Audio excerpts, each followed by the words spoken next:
Isaiah 6. In the year that King Uzziah died, I saw the Lord high and exalted, seated on a throne, and the train of his robe filled the temple.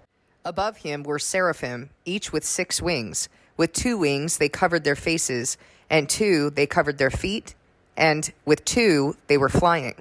And they were calling to one another, Holy, holy, holy is the Lord Almighty. The whole earth is filled with his glory. At the sound of their voices, the doorposts and thresholds shook, and the temple was filled with smoke. Woe to me, I cried, I'm ruined, for I am a man of unclean lips, and I live among a people of unclean lips, and my eyes have seen the King, the Lord Almighty. Then one of the seraphim flew to me with a live coal in his hand, which he had taken with tongs from the altar. With it he touched my mouth, and said, See, this has touched your lips. Your guilt is taken away, and your sin atoned for. Then I heard the voice of the Lord saying, Whom shall I send, and who will go for us? And I said, Here am I, send me. He said, Go and tell this people, be ever hearing, but never understanding. Be ever seeing, but never perceiving. Make the heart of this people calloused.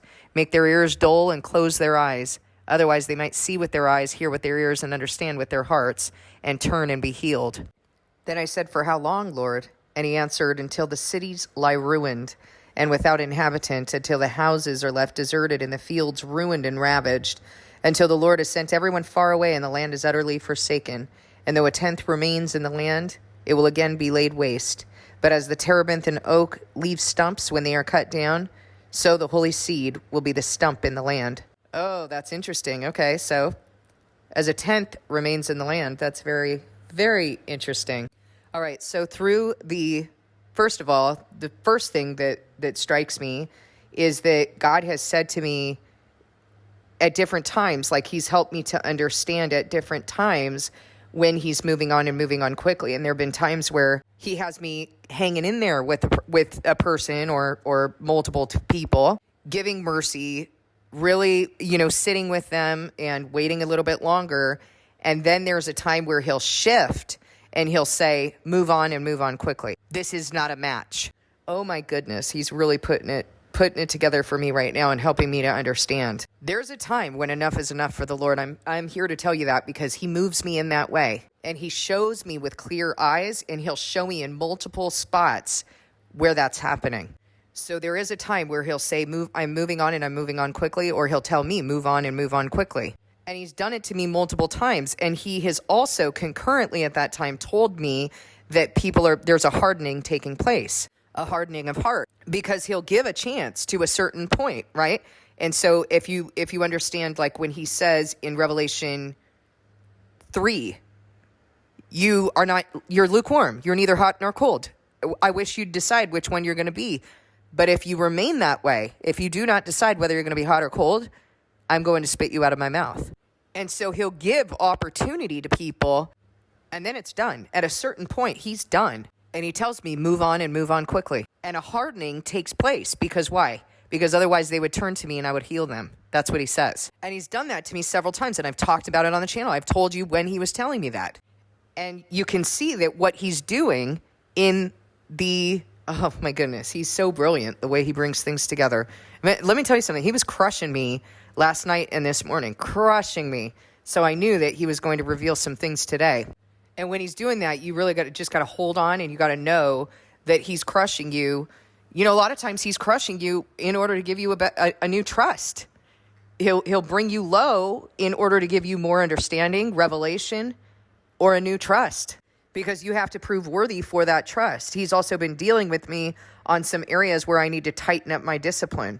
But he has brought me literally like to dust. He's brought me to dust.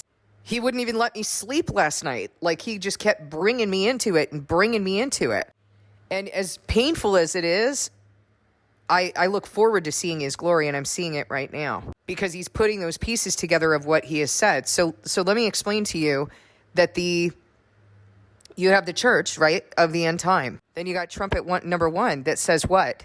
It's going to take out a third, and then a third, and then a third.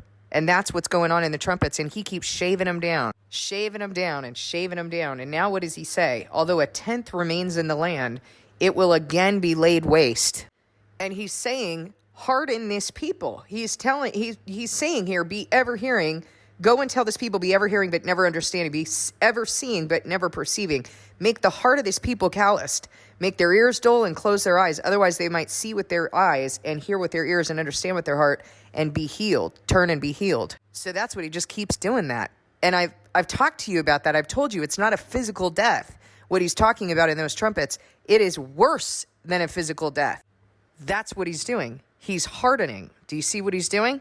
He's hardening, and that hardening represents spiritual death. Just like in Ezekiel, when he says he takes out that hardened heart, that heart of stone, and he places in you a heart of flesh, a softened heart, and he places his spirit in you. Just like that represents life, that represents rebirth. This represents death. Please hear what I'm saying. I'm going to say it again. When he hardens you, it represents death. When he softens you and he places his spirit in you, it represents life, rebirth. Those who cannot see or hear or understand, what did Jesus say to them? Why is my language not clear to you? Why can't you understand my message? It is because you are children of the devil. That's death. You understand? And then he says, your desire is to do your father's desire. So these are people who do not have a heart for God. They don't care about him. They say, Christian, Christian, Christian, praise God, all of that stuff, brother, brother, sister, sister, with their lips, but their hearts are far from him. They don't show up, they don't obey, they don't submit, they don't rely. And that hardening is supposed to happen until the cities lie ruined and without inhabitant, until the houses are left deserted, until the fields are ruined and ravaged, and the Lord has sent everyone far away, and the land is utterly forsaken. And though a tenth remains in the land, it will again be laid waste. But as the terebinth and oak leave stumps when they're cut down, so the holy seed, so he's defining who they are, the holy seed will be a stump in the land. Will there be any faith when the Lord returns? You understand what he's saying? You understand the symbolism? God's people are going to be a stump in the land.